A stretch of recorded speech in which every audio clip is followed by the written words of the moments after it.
Halo semuanya, kembali lagi bersama saya Johan Leonardo di Jurnal Trading ID. Jadi pada kesempatan video kali ini saya akan bahas kembali untuk update dari pergerakan GBP USD ya. Jadi ini ada pergerakan dari GBP USD candle weekly-nya. Kalau kita perhatikan pada candle weekly ini dia terjadi rejection dan dia masih belum bisa close di atas ini.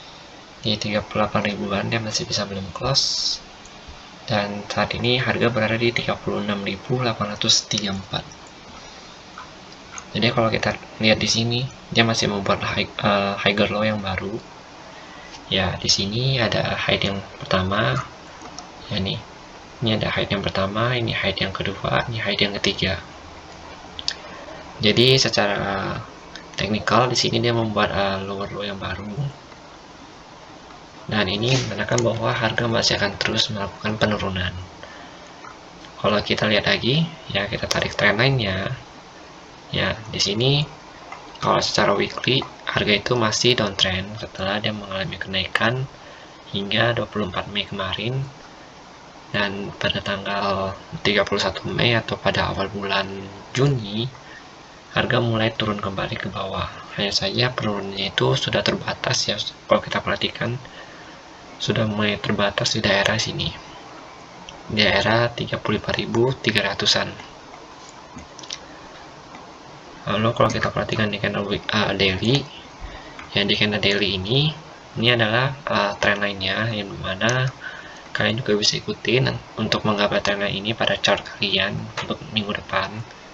Jadi kalau kita lihat setiap harga menyentuh trendline kuning ini, ya, atau mendekatin trendline ini, harga itu langsung turun ke bawah. Ya, kalau kita lihat di sini ya, ini kan chart yang real dari pergerakan harga yang ada. Jadi kalau kita lihat di sini, setiap dia menyentuh trendline kuning ini, ya harga itu langsung turun lagi ke bawah. Lalu kalau kita lihat di sini, misalkan kita gambar garis ya, kita gambar garis begini, ya garis horizontal, penurunan harga itu cenderung tertahan di level ini atau di 35.996. Dan di sini justru dia membentuk sebuah base nih. Kalau kita lihat di sini, ini cara base-nya. Kalau kita ngomong secara jangka panjang ya, nah ini ada base yang cukup panjang ya, nih cukup panjang nih, dan base ini masih fresh sehingga harga itu kemungkinan besar akan menyentuh kembali di base yang ini di 36.500-an sampai dengan 35.400-an untuk yang paling rendahnya. Nah ini kalau kita ngomong secara jangka panjang. Kalau kita mau swing ya mungkin kita bisa menggunakan mapping ini dengan targetnya di sini. Target terendahnya dia ada pada level harga 34.300. Dan ini ada base-nya. Sini ada base-nya di 35.487 sampai dengan 36.506. Jadi harga itu masih downtrend ya kalau kita perhatikan. Lalu kita lihat lagi di time frame 4 jam. Time frame 4 jam ini akan kelihatan bahwa harga ini cenderung downtrend atau sedang mengikuti mega trendnya ini sedang turun. Jadi kita kalau untuk analisa, untuk melihat kecenderungan harga bergerak itu, kita menggunakan time frame yang lebih besar, terutama time frame daily dan juga 4 jam. Lalu kita masuk analisanya yang di 1 jam punya. Ya, ini adalah candle 1 jam yang dimana kita analisa ini kita gunakan untuk trading sehari-hari. Ya, ini analisa yang kita buat di time frame 30 menit. Tapi kita lihat dulu di time frame 1 jam ini. Kalau kita perhatikan di time frame 1 jam, ya ketika harga nggak bisa breakout dari si demand supply area di sini, ya di 37.931 sampai dengan 38.056, harga itu langsung turun kembali ke bawah. Jadi kan pada hari Jumat kemarin harga itu masih berada di daerah sini nih, karena dia sudah mendekati tren lainnya nih, tren kuningnya ini yang tadi kita bahas di sini. ya, karena dia belum bisa menyentuh juga. Dan base yang ini, yang atas ini di 38.200 ya sampai dengan 38.342, ini merupakan area yang cukup kuat untuk si BPUSD, karena ini sudah berada di luar base dia. Kalau misalkan dia mau naik, pada waktu itu kalau dia mau naik, ini ada di luar base dia. Jadi karena dia masih belum bisa menembus di 38 ya, otomatis saya turun kembali ke bawah dan menembus di 37 166 sampai dengan 37 300, ini tembus langsung sama dia. Saat ini harga bertahan di sini di 36 694. Kalau kita perhatikan di 36 694 ini memang ada base ya, atau memang ada sini sedikit base nih. Hanya saja saya menggunakan support di sini, saya anggap sebagai support, karena ketika harga sudah berada di atas support ini atau di 36.694 otomatis harga itu cenderung untuk naik ke atas. Tetapi ketika harga masih berada di bawah, bisa kita perhatikan di sini ya, kita perhatikan dulu. Nah, ketika harga berada di sini, itu harga itu cenderung bertahan. Ya, jadi dia butuh satu momentum candle untuk naik ke atas. Bahkan dia sebelum naik lebih tinggi pun, dia sempat turun dulu untuk melakukan retest, baru dia naik ke atas kembali. Jadi bisa kita katakan, atau memang sesuai dengan kenyataan di market, bahwa 36.000 ini ya, 36.694 merupakan daerah support yang cukup kuat untuk si BPUSD. Dan jika memang dia menembus 36.000 ini, maka next target dia itu ada di demand area sini, yaitu pada level harga 36.213 sama dengan 36.465 di sini ya. Kalau kita ambil di sini ada supportnya atau ada demand areanya nih. Ini kan ada order block nih. Jadi kalau kita perhatikan di sini memang harga itu cenderung untuk downtrend. Jadi kenaikan yang ini ya, kenaikan yang ini itu hanya minor trendnya aja.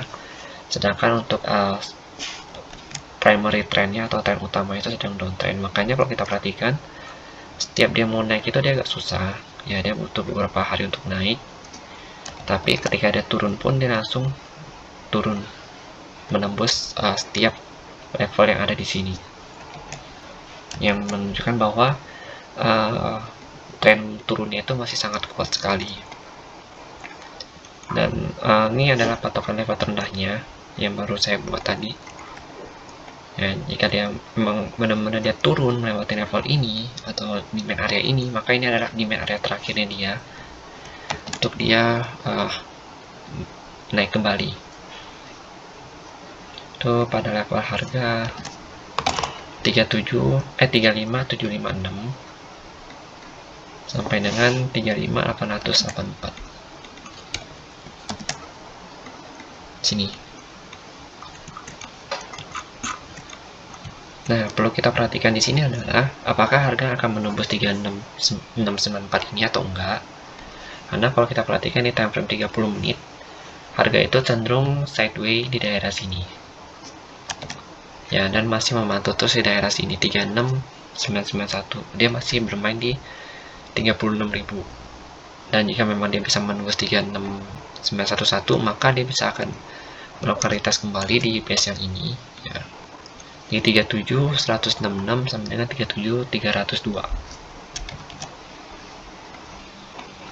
Tapi kalau misalkan dia masih berada di area ini ya, masih berada di area konsolidasinya atau sideways-nya, otomatis harga itu akan cenderung bermain di 36694 sampai dengan 36991 sebagai resistnya. Jadi ini resistannya, ini supportnya. Karena dia sudah turunnya cukup dalam, jadi kalau menurut saya untuk Senin ini harga itu akan cenderung untuk sideways. Ya, sideways-nya di daerah sini dan sampai ada penembusan dari 36991 ataupun 36694. Jadi selama belum ada penembusan, maka harga masih sideways terus. Jadi sebagai BPUSD, selama si dolar ini masih terus menguat, Ya, jika memang si USD menguat terus, maka si GBP juga akan ikut melemah. Tetapi kalau misalkan dolar melemah, maka GBP ini akan naik kembali ke atas. Jadi kita patokannya dengan si USD. Untuk USD nanti kalian bisa cek aja di TradingView, kalian ketik aja ya DXY. Ya, kalian bisa ketik ini DXY. Karena ini adalah patokan kita kalau kita mau trading di GBP USD ataupun di EUR USD. Di sini contohnya gini. Contohnya kalau kita masukin ini, kita cari GBP USD. Nah, pergerakan GBP USD ini tidak berkorelasi dengan si DXY. Ini kita ganti dulu ya, pakai garis. Nah, jadi yang biru ini kan GBP USD ya. Yang biru ini GBP USD. Lalu yang orange ini adalah DXY atau indeks dolar. Nah, ketika si dolar melemah, maka si GBP USD ini akan menguat. Kebalikannya, ketika si yang biru ini adalah si indeks dolar atau si USD. Nah, si orange ini adalah GBP USD. Jadi ketika si USD melemah, ya di sini ya USD kan melemah, GBP kan melemah. Itu dikarenakan menguatnya si USD. Tetapi ketika si USD melemah, ya maka si GBP ini akan naik lagi ke atas atau menguat kembali. Jadi kalau mau trading di GBP USD dan juga EUR USD, kita patokannya pakai si indeks DXY ini. Nah, kalau kalian perhatikan begini, oke? Jadi mungkin segini dulu untuk analisa dari pergerakan GBP USD, dan jika memang ada yang salah atau misalkan ada yang kurang, silahkan kalian tambahkan di kolom komentar. Dan jika memang ada yang salah atau misalkan penjelasan saya ini kurang struck ya atau kurang bagus, nggak apa-apa, kalian beri masukannya di kolom komentar, nanti bisa jadi koreksi saya untuk kedepannya. Karena mau bagaimanapun juga tidak ada analisa yang bisa 100% benar, karena kita analisa juga itu untuk mengurangi resiko kita pada saat kita trading di market. Oke, jadi jika kalian merasa video ini berguna untuk teman atau keluarga kalian sedang melakukan aktivitas trading, silakan share video ini kepada mereka. Dan jangan lupa untuk di like dan juga share video ini kepada teman atau saudara kalian jika memang kalian suka dengan video ini. Terima kasih dan sampai jumpa pada video berikutnya.